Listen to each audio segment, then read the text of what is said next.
All right, everybody, this is your boy MC Amazing for another amazing experience. And today we're interviewing Penelope Flynn for the Artist Sketchbook for World Fantasy Con 2020. Penelope, thank you very much for joining me here today. Thank you for having me. Could you actually give me a brief summary or explanation of what an artist sketchbook is?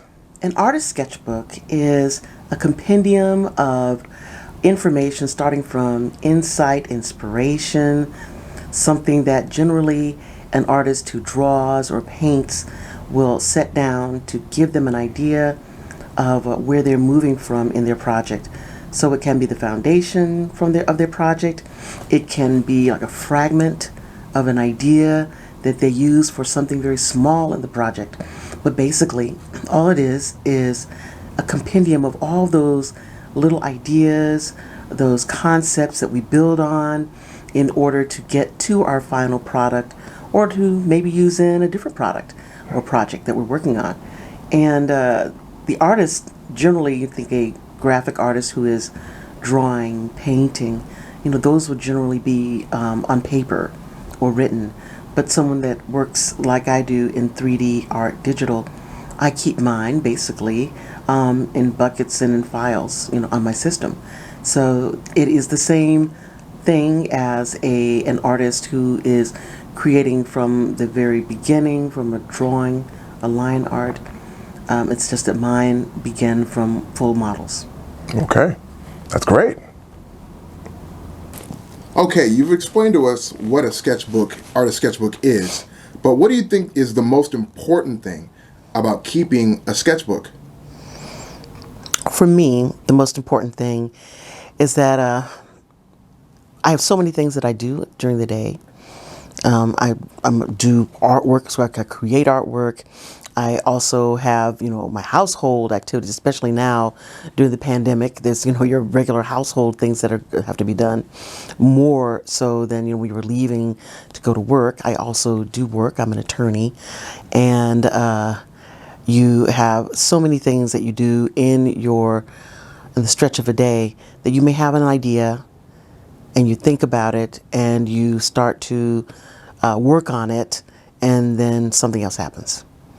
So whatever it was that you're working on, then that ends up being gone. So that's the reason why I keep what I call, my sketchbook, which is basically, as I'm working, I'm rendering. It may never be, it may not be an item that is ever seen by anyone or that sees the light of day, but it is, again, that movement from the original model. Then I start adding concept, more concept to it, more concept to it. And that way, I'm keeping track of the evolution of my work. And as I said earlier, there were so many things in everyone's day that distract us from what is that we're doing. And I may leave, I may not get back to the project, for several hours, sometimes several days, and have forgotten what it was that I was doing.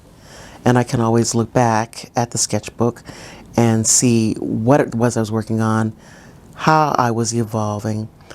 I was making whatever adjustments I was making, and to see what those adjustments were to get me back in the flow of the work that I was doing at the time that I left it. So how exactly did you enter the 3D art arena? Like, tell us your humble beginning story as well. All right.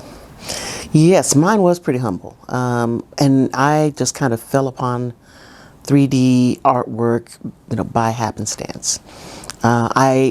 I've always loved graphic arts. I am amazed at people who have that facility, that talent. I am not one of them. I cannot draw. I have taken courses when I was much younger. When you're going through school, everyone has to do that type of, I don't know, we call it work, homework. Yeah. Well, we actually had classes, that you had to drawing. But what we did, what is it called? The technical industrial drawing we had to take when I was like in middle school.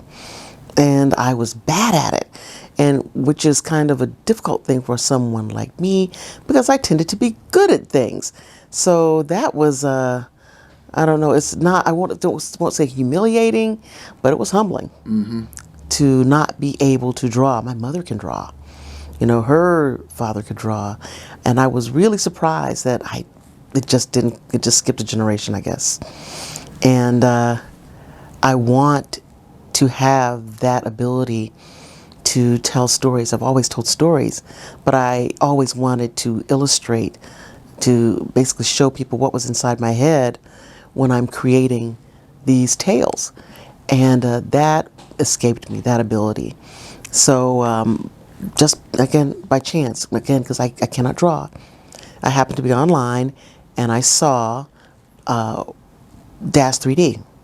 And DAZ 3D is a program for 3D art, and it's free, and they give you models and instructions and things of that ilk. It was really great, and that's how I started with DAZ 3D, with 3D art, basically completely happenstance. I just happened to be online and saw it and tried it, and I think it was probably because I was on digital webbing, which is an artist's site where you can find an artist, and I don't mean digital artists, I mean, you know, line art, drawing artists for comic books.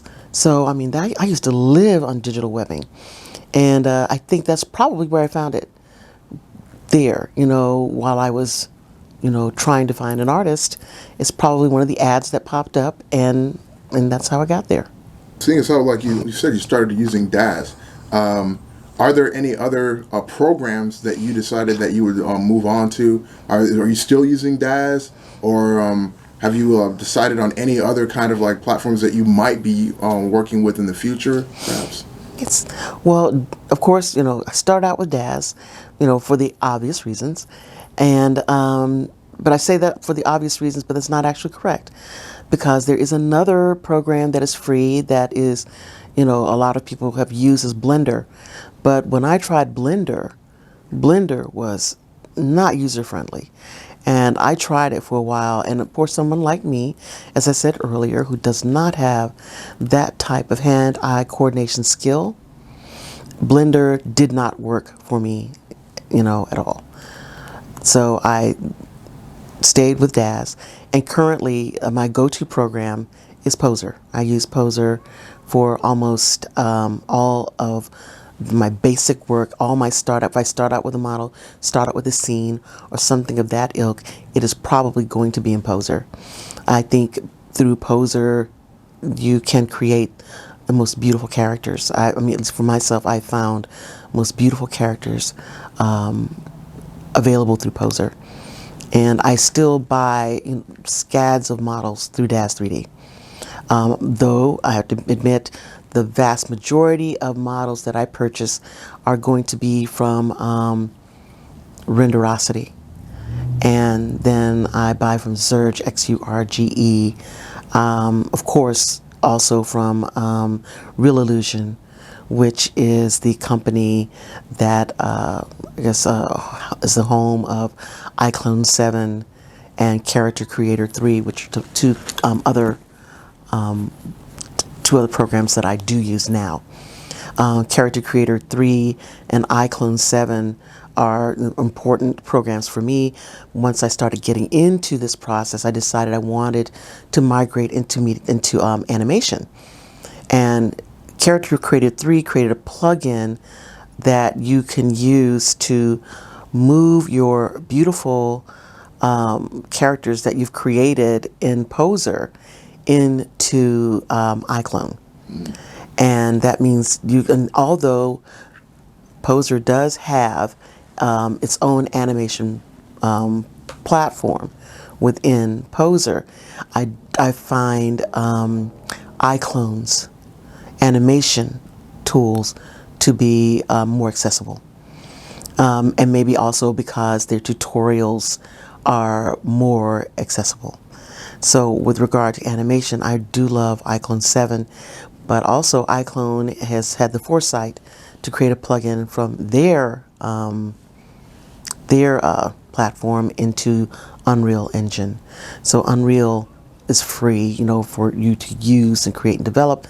Only if you make money off of it do they, want their cut, which makes sense to me. And they have limitless assets.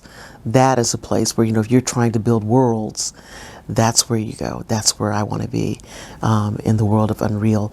So that's how my journey has kind of tracked, from the DAZ 3D to Poser to Character Creator 3 and iClone, and now trying to make that move into the world of Unreal Engine. And of course, Epic Games, is, Unreal, as their association also with Unreal. So I think films, games, all these things you can create now, when no one, when I first started doing this, would think, me, an individual, or a group of me and my colleagues could get together and seriously consider creating a film or creating a video game. These were not things that we thought of, years and years ago, the early 2000s, 20 years ago, that was unthinkable. But now, people have it within their grasp to actually do that. So, yeah, because I see that as something that I might want to do. Those are the programs that are, creating that path for me. Now, you also are a writer. You write short stories. You write. You've written a book or two. Actually, regarding Koyescu, the first book of Ramona. Now, would you consider yourself an artist who writes, or a writer who creates artwork? Well, because I consider myself actually a storyteller, I think a storyteller has to use whatever tools that are within their grasp to tell that story. And it can be words, it can be music, it can be animation, it can be illustrations. So yes, I consider myself, I guess, primarily a storyteller that will use words, graphics, whatever it takes, audio, in order to bring that story to the listener, the reader, the viewer, whatever you want to call them, whoever the consumer is of that art form. So, but I think storytelling, I have to say storyteller is more of the way I want to characterize myself, because writing, yes, I write. I love writing. I love stories. I love telling stories, but I could tell a story and not write it down. I can just make it up as I go along, or remember it and tell it to someone, like the griots of old, and that's a way to do it as well. So yeah, let's stick with storyteller. I'm a storyteller, and these are all the means at my disposal to be able to bring those stories to whoever wants to consume it. Tell us, Miss Storyteller, what exactly would you consider the style of your work, like stylistically speaking? Like, how would you define your work if you had to do it? What you do? Well, I thought about this. It was asked of me before, and I gave an answer. Then I started thinking about it again, and I think, well, my answer, which is kind of kitchen sink, is my style, was a little glib. And in all honesty, if you think seriously about it, what it is problem solver. My style is to solve a problem. I have a character that has to look as though they're doing a certain thing. Now, the first thing you say, well, this is artwork. Okay, this is not a real thing. It's like trompe l'oeil. You can create something in trompe l'oeil and to fool the eye. Mm-hmm. It's not what the thing is, but it tricks the brain into believing that this item is what, the brain has always perceived that item to be.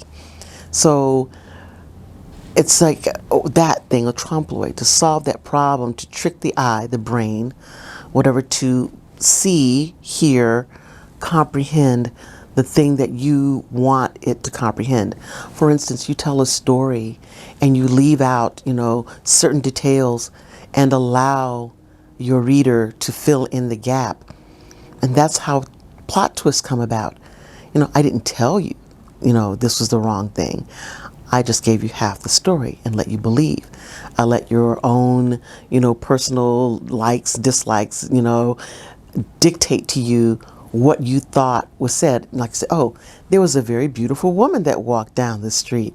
And I leave it to you as to what that beautiful woman looks like. And then, at the end of the story, oh boy, Shrek, I'm an ogre, and this is woman, this green woman with, belching and stuff like that. That's a beautiful woman, right? All the time, the issues of unreliable narrators that give you that twist. And that's what it's like with artworks, that problem solving of how do I deliver to you, the reader, consumer, that story, the way I want you, that visceral response I want you to have. So yeah, I think problem solving is the best. Does it take doing a story where, you draw, a very simple thing, somebody just lying on the ground dead, and it's, oh my gosh, they're lying on the ground dead? Or do you show something very active, someone being stabbed? Is that something they need to see to get that visceral response? So basically it's, what is the reaction that I'm wanting my audience, consumer, whatever, to have? And then how do we give them the artwork? How do we give them this creation, this project, the creative process is ending with? How is that going to serve that? So yeah, I'm going to say I'm going to be a problem solver. That is my style, problem solver. Speaking of problem solving, can you actually give us a little bit more detail about your journey to becoming a digital artist? Yes, well, my journey is kind of an interesting one. I'm an attorney by trade, and I was working, practicing law, and I took maternity leave when I had my youngest son. And during that maternity leave, I took a screenwriting course, and I really enjoyed it. And I thought, wow, this is something, I have an interest in. I've always had I've always liked writing, but I do like writing in this style. It's very straightforward, very active. So I wrote a couple of screenplays after having taken the course, signed them up with the Writers Guild, everything, and nothing. Because, so it seems, everybody does that. There's like lots and lots of screenplays out there. And I mean, even if it is wonderful and great, the probability, especially back then, that's what, my gosh, over 25 years ago, that people didn't just show up and, at your front door saying, I just happened to be just going through all the scripts that came into Hollywood this week and happened to see yours. They say, oh, you have to be there, live there, get an agent, all that. And I liked it, but not that much. I wasn't able, the concept of, giving up a law practice, move my family. I wasn't at that point. I like to write. I like to tell the story. But I did want my stories to get out there.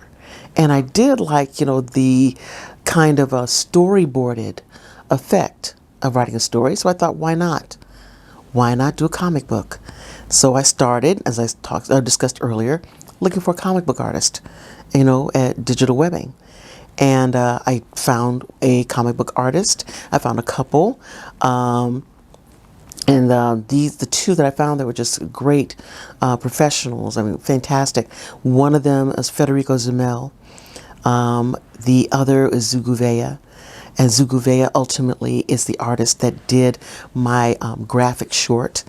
Phenomenal artist. So talented, so professional. But again, they're expensive. And worth every dime and more with the work that he did. But, I had these dreams and visions of, large scale projects of comic books and graphic novels. And there was no way, of course, like I said, we just had a new baby, that, I was going to be able to squeeze that out of my family's income to now go off on this other journey to creating comic books. But what I thought was, okay, this is how it works. Artists are expensive. maybe if I could learn how to do some of this digital art that I found through digital webbing for DAS 3D, that I could show an artist how this can be translated, my stories can be translated into a good visual project. Then maybe someone would say, I'm willing to take a chance on you and not ask for all this money up front, a little bit of money, then we go in halvesies or something like that, and that we get the project done. But in the intervening period, I just kept going. I just kept going on my own and trying to create, things on my own. And I did. So that's, kind of how the journey of that started. And then having created, the artwork, I started thinking, okay, I have more stories in me. And so I decided, somebody had a call for submission for some short stories. So I said, I can do that. I know how to write short stories. So I started writing short stories again.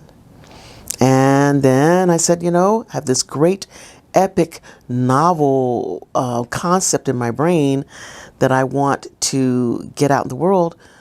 And I'm not going to be able to do graphic novel for a while. So I started writing novels. And right now, that's the Chronicles of Renfields regarding Koyescu is the first novel of the series. The second is the Chronicles of Renfields, the first book of Ramona, which will be it's on for sale now, but its release is on October 31st for Halloween, and in March will be the second book of Ramona, that will be the third book in the Renfield series. So beyond that, of course, I'm constantly writing. I have my own publication company of Prolific Hybrid Multimedia and Ambitious Hybrid Media and Blurred Erotica One Media. All of these are single purpose entities that were created for the purpose of publishing certain books. And Blurred Erotica was also a project where we got together and wrote an erotica anthology with other writers, and that original book ultimately will be illustrated. And so we're in the process of coming back out with a second edition, but an illustrated edition of Blurred Erotica 1. So I'm having a lot of fun with it. I'm enjoying it. Hopefully, it'll become more profitable. After hearing how your path to glory went, if you had to do it all over again, how would you set your path as an artist? Okay, as an artist, and we've discussed this before, I'm not a good artist. I don't draw well. And I think the change I would make is that I think I would have tried harder. I would have put more time. I would not have been so daunted by failure. And the thing is so sad about it is that, I was not nearly as daunted by failure, and I failed many times when I started trying to work through the digital art form. And, if I had kept as persistent, I was persistent with working through the issues I had with regular drawing, I think that I would have been a lot better at it. That is not to say that I would be or would have been as good as any of these fantastic artists. I was not going to be Zuguvea. I was not going to be Federico Zamel. That was not going to happen. These guys are like gifted, like God touched them. That's how they perform. Mine would have been just good enough to get attention for people saying, "Oh my God, you see that comic book with all that terrible illustration?" So my illustrations would have been underwhelming and would have undermined the story. So maybe, on the one hand, yes, I would have worked harder. I would not have been so intimidated by failure. But on the other hand, if I had gone that route, I don't know if I would have let go. I would have kept trying to push through with art that was not equal to the stories that I'm trying to tell. Speaking of the stories which you are trying to tell. What would you say are the projects you found to be the most rewarding? You know, at first I was thinking in terms of some of the other projects that I had worked on with people, and I have worked on many, doing covers or in interior art. They have been very challenging.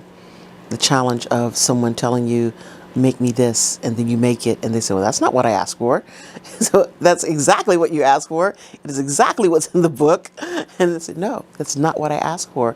And having to suppress your ego and be able to accept the fact that this person is your client. They are telling you the thing that you produced is not what they asked for and not what they wanted, and you have to listen to them and give them what they want. That, I think, has been one of the best parts of doing commission work or work for other people, is that you have to actually listen and grow a thick skin. Not be angered by the fact that someone doesn't consider this beautiful or important work that you've done to be what they ask for, what they need to tell their story. I mean, a lot of humility comes with being someone's artist, and I've worked with people who have not had that humility, and which is why I stopped working with them. And you've worked with people who are fantastic when they say, well, how's this? You say, well, it's close, almost there, but I need this other thing. And they get you that other thing that you need. So I want to be that type of person as well. And I guess the most rewarding for me, and I thought, my most rewarding project is, I had my story, Renfields, in my head for years. I knew what my characters were supposed to look like. I knew how tall they would be. I knew how they would be in size, comparatively, one next to the other. The most rewarding thing is to be able to bring my characters, the individuals that I've created, out of my head for the world to see they are as wonderfully diverse, brilliant, and beautiful as they existed in my head, and to be able to share that and how they live and where they live and what they do. I still don't have the facility to create all of it yet, but I'm getting there. And that is the most rewarding thing. The ability through, using the 3D, art forms, the digital modeling, things of that ilk, to be able to show other people what I had in my head when I was telling the stories of Renfields. You mentioned not exactly having the facilities to complete your work. Now, I guess, if you do have a sketchbook, then every artist, of course, has the art supplies, in order to fill in said sketchbook. So, what do you think would be the dream materials that you would need in order to elevate your work? Well, right now I have, my system is great. I have a screen, 24-inch, and it has, it's a gift from one of my kids. I have, like, if you look at my system, it's like a big gift box. My tablet that I use sometimes to run, story lines and pieces on that I'm working from. It's a gift from the same son who then gave me the screen. And then also I have this great 3D mouse, which does not work yet the way it's supposed to with Poser, but it's supposed to. I'm going to figure it out. From my sons. My system, my desktop, the Dell I got from my husband for my birthday. The only one I have, I think that was like a purchase that I had to make, was my Asus, my laptop, my go-to, my gaming system that I can write on and create art, and I can take it with me everywhere. I absolutely love it. My Republic of Gaming laptop. And those things are fantastic. What I would want, of course, is more RAM, more room, because if you're wanting to just forge into the area of animation, and because I do keep these sketchbooks, because I do keep so much of my work, and I don't trust everything in the cloud all the time, I think I would want to have the space to save, to create another server, for all my work. I would like to have another screen, absolutely. I mean, something obnoxiously big, so that when I'm playing back my work, it's like I'm watching a movie. So I would like that. I need an audio box, a room that I have, a soundproof booth to do all of my audio work, because, I live on a pretty well traveled roadway, off a well-traveled roadway. So yeah, those are the things that I would really like. And I have so many models on Renderosity and Daz 3D and Surge. What is the one? I cannot remember the name of it. But it's where Reese Cup has all her models at now. I can't remember the name of it. Fantasy Mark or some Fantasy Market. I hate that I can't remember it, but I will. Zurge, all these different entities that create models. If you have thousands of dollars you want to spend, just go buying my wish books. My wish lists that I have of those different entities. That'd be fine too. So all of that, because the more assets you have, the faster you get the work done. So for me, that's the reason why. The more things you have, the less you have to try to make do with something that does not exactly work. So anything that you want to buy me from Trueform, I'm fine. Let me ask you, all right, so let's say that in a hypothetical situation, you had all those materials. You Yes. had all those materials and you were ready and raring to work, but you had to choose a specific graphic art style to focus on. So what graphic art style would you choose to focus on, having all of the materials and basically all of the supplies that you need to do the work? Which one would you focus on? Wow, that's a good question. Okay. Now, understanding that everything I just said is in the back of my mind, I'm thinking I'm going to create movies, I'm going to do animation, so I need all this space, all this room. But if I had to only do one, graphic novels. Yeah. I would still do graphic novels. I love the written word. I love how wordplay, exists. I like the concept of even static images against words. I'm a comic book fan, have been since I was a child. I remember my first comic book that was bought for me, not one that I mooched or looked over somebody else's shoulder. I think it was a 1969, 68, 69 Superboy comic book. And yeah, I think I was about 5 years old, and my father bought it for me. And it's Superboy Goes Blind. That's on the cover of it. It was great. And I have loved comic books since then. My husband and I are both collectors of comic books. I mean, Marvel. My favorite go-to was DC at the beginning. Superman family. Remember those big, thick, oversized comic book Superman family? I used to collect those when I was a kid. Teen Titans. But the thing I love most, The Witching Hour. That was my absolute favorite. I had so many Witching Hour comic books. I get them, by in droves, by scads of them. Loved them. Now, especially when eBay first started out, that was the first thing we did. My husband and I collected all of those comic books from our childhood that we no longer have. We went through eBay like ravenous locusts, eating up all of the comic books that we could find to replace the ones that we had from our childhood. I still have not finished all the Witching Hour, and I don't mean Anne Rice's Witching Hour. I mean the original Witching Hour that was like an EC comic book. And my husband is into, Shock Suspense Stories, all those EC comics, big collectors of the EC comic books. But that has been so much a part of my life, so much a part of my enjoyment as a child into adulthood, shared with our children.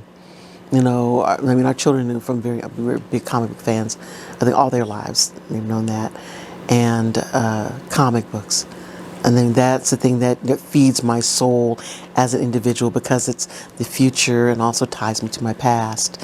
So yeah, graphic novels, comic books, that would be my choice to do if I couldn't do any other form. To continue, if you were to go on and make comic books uh, or any kind of media, could you explain to us what exactly inspires like you to do your artwork? Where does all that come from exactly? Well, again, my artwork is sometimes, I guess a lot of times, a byproduct of storytelling. And my storytelling is a byproduct of people that I know and see in situations that I've been in, or modifications thereof. I had a story in the steampunk anthology called The Path of the Ironclad Bison. And the main character is a female, but the male lead is Porter Drayton, and that Porter Drayton character was based in large part personality-wise on one of my sons. And even though I never did the graphic representation really of them for that story, because it was in an anthology, in my mind I always see, him as this character, Porter Drayton, who is, it's a steampunk story where he worked as an engineer on the airships, and they're trying to move from the East Coast to the West Coast to find work, because the East Coast has become flooded with so much unskilled labor, and in fact the industries are trying to grow so fast that they're now becoming dangerous and aren't actually functioning the way they should. So he has this idea that he and his partner, who's an engineer that he taught, they hawk everything they own and set out to cross country to get to San Francisco, where there are all these new jobs that are going to be available to start out on that side doing the airship industry. So it's a great story. I love the story. But again, in my mind, I see my son is very, always, kind of, I'm not going to say Dudley Do Right, but Mr., in his brain, he's justice and right, who takes great offense when people do things wrong or are who lie or who cheat, very offended by it. And this is what that character came from. There's a hero mindset. So yeah, those all my characters. I have characters who, and if people know these people in my life, they will recognize them. There's a story, that has people in there remind me of my sisters, some of my friends, that my spouse, my husband, has represented many characters in bits and pieces of who they are. And myself, I'm there too. And although I don't have myself represented physically in these characters, when I did create, and there's certain characters that I've created even within Renfields who are a melange of people that I know. And I represent those people actually physically. So yeah, it is from my literary work that I get inspiration for my artistic work, creative work. But a lot of that comes from my family, my friends, things that are going on in the world, and those find their way into the literary work, then into the actual physical representations of graphic artwork. In the same realm of doing graphic work, sometimes artists have to do things that they don't necessarily agree with, and I would ask you, do you have issues with drawing things like nudity, violence, or sexual content in your work? Generally, no. I mean, I write erotica, so I don't have a problem writing erotic scenes. I don't have problems graphically representing erotic scenes. I don't have problems actually involving, if a scene calls for a violent act, and to show that violent act, I have no problem showing a violent act. But I did have a commission once, and in that commission I was required to do something like an alien autopsy of a human being, a woman, while she was still alive. And it was really hard for me. That was very hard for me. The concept of it's like a desecration of the body and mutilation of the human body. I don't like slasher films, but I can tolerate them. I don't like them. I didn't like the film Videodrome because of the same reason. At the very end, that concept of the desecration of the body. I found that that's an issue for me. I didn't know it would be. I believe the stuff we draw in our in these books and stuff, the graphic novels, comic books, illustrations, that these things are cartoon violence. It's not real. It doesn't hurt anybody. Nobody is injured by me drawing a picture of a woman having an alien autopsy while she's still alive. But I don't feel good about it. It just was much for me. I didn't know that I would have such a reaction to doing it. And of course I did the artwork. I did it all the way out, and I mean the work is lovely. But if I had it to do again and someone asked me, can you do this type of work? We're going to have something like Saw, the movie series Saw. I have a lot of that, and I couldn't say yes. I say no, because you'd be better use of your time, better use of your money to get someone who can do it quickly, because I just have so much onboarding to be able to do it. It just took so much onboarding for me. So I would say, yeah, that stuff. Anything else that serves the story, I'm fine, but that's the mutilation of human body. Just for that, that is outside of my wheelhouse. You just mentioned a couple movies there. Are there any movies that you feel that if you had a chance to, that you would re-render, perhaps, as a project, maybe a side project, and re-render them using like your 3D modeling? Wow, that's a question. Okay. Does it have to be an animated film, or it could just be any film at all? Any film you want. Any film at all. And I could redo it, I could render it, and it would be the way that I wanted it to look. Okay, let's see. Now, I know what I would redo. I would redo the Planet of the Apes animated series. Planet of the Apes animated series, huh? Yes, because it was not very well done with regard to the animation, but I think the storytelling was kind of good.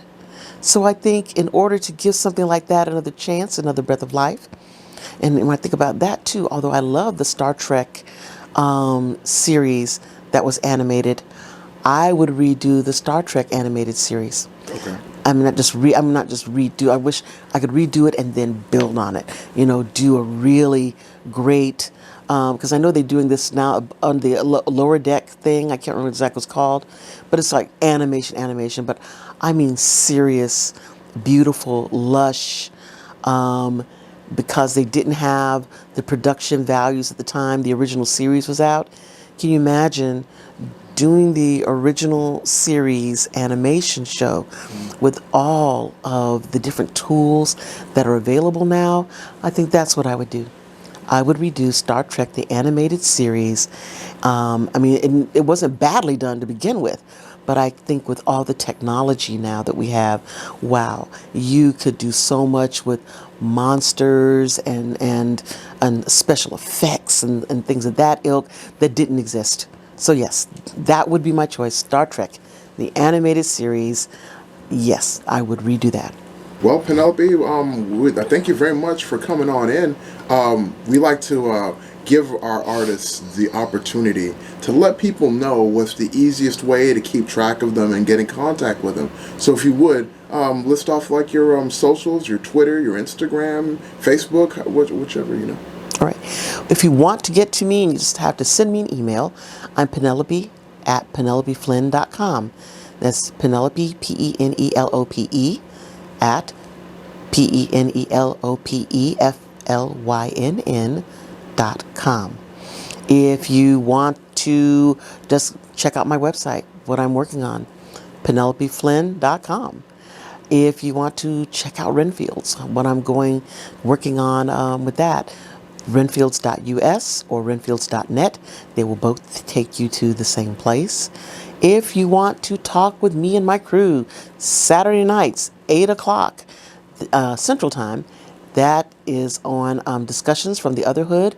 It is a talk show podcast. We talk for an hour or so every Saturday night about epic horror, fantasy, science fiction, all these things from the perspective of Black consumers and creators of sci-fi, fantasy, and horror. And if you've got all this extra money and you want to give it to me, which you probably should, you can also see me on Patreon. It's patreon.com slash capital P Penelope _ capital F Flynn.